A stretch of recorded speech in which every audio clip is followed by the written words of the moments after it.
Не могу забыть манипулятора. Это любовь? Сегодня будем рассматривать перспективы твоей любви и выяснять, есть ли она. Или, быть может, это нечто другое, что ты пытаешься назвать любовью. Начну сдалека. А что такое вообще любовь? Если спросить, какой лимон? Кислый. Какой арбуз? Сладкий. Какая нежность? Приятная. Какая боль? Неприятная. Какая любовь? Интересные мы люди, все хотим любви, но не можем ответить сразу, что это. В толковом словаре написано: любовь – чувство, свойственное человеку, глубокая привязанность к другому человеку или объекту, чувство глубокой симпатии. Любовь рассматривается также как философская категория в виде субъективного отношения интимного избирательного чувства, направленного на предмет любви. Но чаще используется формулировка «глубокая психоэмоциональная привязанность к объекту». Для меня, как исследователя и писателя, более интересна часть формулировки «глубокая привязанность», вернее, что ее вызывает. Может ли человек, который причиняет эмоциональную боль, а именно постоянно делает то, что хочет, опаздывает на встречу, не уважает твое мнение, держит в состоянии напряжения и неопределенности, исчезает на несколько дней и многое другое, то есть подавляет всеми способами вызвать чувство симпатии? Скорее всего, ты ответишь: вообще-то не должен, но вызывает. Поэтому любовь. Как в анекдоте: мышка плакала, но продолжала есть кактус. Когда-то человек думал, что земля плоская и стоит на 3 китах, а огоньки в ночном небе – это души умерших, передают привет. Все изменилось с тех пор. Мы знаем, что земля круглая, а на небе светятся звезды. Мы можем оказаться в любой точке планеты в течение суток. Мы знаем химию, физику и даже изучили нейтрино. Мы создали интернет и многое другое, но до сих пор путаемся в понимании таких важных вещей, как любовь. Может быть, настало время увидеть для себя кое-что под другим углом? Может быть, настало время перестать думать, что Земля плоская, и называть любовью то, что любовью не является? Иллюзия понимания любви. Когда я его увидела, меня ударило током. Когда он посмотрел на меня, по спине побежали мурашки. Это была химия. У меня перехватило дыхание, меня накрыла эйфория. Я не могла сказать и слова. Это цитаты жителей реальности под названием «Отношения с манипулятором». Манипуляторы разные, а начало у всех одинаковое. Уверена, что каждый вспомнил похожее пограничное состояние и тут же содрогнулся от воспоминания о финале. В моей жизни такое начало проживалось 2 раза. И, конечно же, закончилось плачевно. Симптомы влюбленности. Усиленное или учащенное сердцебиение. Как ты говоришь, сердце остановилось, замерло, сбой дыхания. Повышенное выделение пота, особенно в области ладоней и подмышек. Нарушение речи. Ты не можешь произнести и слова, а если начинаешь говорить, то несешь околесицу. Затуманенное зрение, мир тебе кажется расплывчатым, провалы в памяти. Я сейчас не о последствиях алкоголя. Тебе сложно вспомнить подробности разговора с объектом чувств. А если спросить, какой был интерьер или сколько людей в ресторане, где вы встречались, ты этого вообще не вспомнишь. Мигрень и боль в области груди присутствуют после встречи и состояние тремора. Затруднения при выполнении обычной работы. Все мысли исключительно об объекте. Нарушение сна, повышение температуры или рвота. Потеря веса – один из положительных признаков. Не понимая, какая опасность стоит за этим.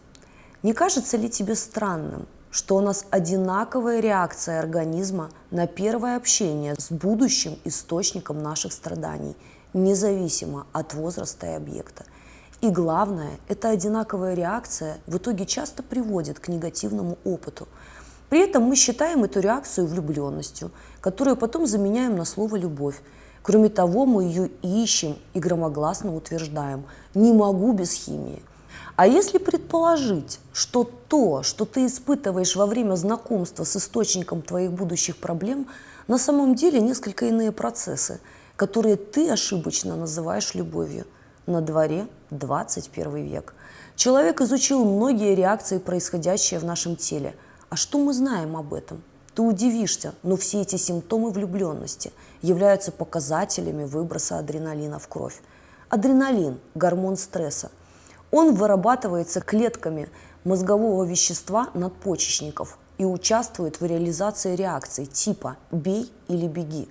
Его секреция резко повышается при стрессовых состояниях, пограничных ситуациях, ощущении опасности, при тревоге, страхе, при травмах, ожогах, шоковых состояниях.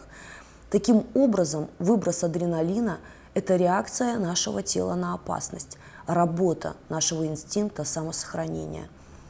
Странная реакция организма на нашего будущего прекрасного принца, не находите? Получается, когда на нас нападают, выброс адреналина, и когда мы видим манипулятора, происходит то же самое. Но ведь никакой внешней опасности нет, перед нами всего лишь мужчина или женщина. Поэтому что делает организм? Он начинает гасить выброс адреналина с помощью эндорфина. И этот перепад гормонов вводит нас в состояние, известное как эйфория любви. Встречи с объектом нашей любви на первых этапах краткие, и, соответственно, стресс для нас меньше. Но по мере развития отношений этот гормональный сбой усиливается и включаются другие химические реакции. Нам нравится эффект, получаемый от эндорфина, но на самом деле он происходит из-за выброса адреналина. Получается, что наш организм сигнализирует нам об опасности, а мы думаем, что это и есть чувство любви. И делаем так, потому что нас всю жизнь учили называть любовью то, что на самом деле является предупреждением об опасности. Почему мы вообще решили, что это любовь? Откуда мы об этом знаем? Нас этому научили. Кто? Книги и фильмы, а еще рассказы наших знакомых. Вот такая она, иллюзия любви. Закрой глаза и представь, какой могла бы быть твоя жизнь, если бы при первых признаках ты бежала от этого мучителя, понимая, что ты в опасности. Поэтому первое, что важно и нужно понять, что те чувства, которые вызывают у тебя техники манипуляции, никакого отношения к любви не имеют. Это адреналиновая зависимость. Негативные эмоции усиливают выброс адреналина. И теперь совершенно понятно, почему после пережитого в тебе просыпается глубокое чувство любви, которое на самом деле является адреналиновой псевдолюбовью. Уверена, что присутствует легкое разочарование. Ты думала, что это любовь вселенских масштабов, а оказалось всего лишь выброс адреналина. И чем сильнее выброс, тем сильнее вселенская любовь. Почему? Потому что на сильный выброс организм вынужден реагировать большим выбросом эндорфина. Теперь представь, что происходит, когда это делают с тобой постоянно и систематически. Естественно, со временем ты начинаешь нуждаться в этом выбросе эндорфина, превращаясь в адреналинового наркомана, а объект – источник твоих страданий, становится тем самым шприцом, в котором доза, ради которой ты готова на все. Есть ты, есть наркотик, адреналин, есть шприц – это манипулятор. Поэтому ты ошибочно полагаешь, что только этот шприц способен доставить тебе удовольствие. Смотри более подробное видео на эту тему в ссылке профиля. А также подписывайся на канал и ставь лайки. Благодарю.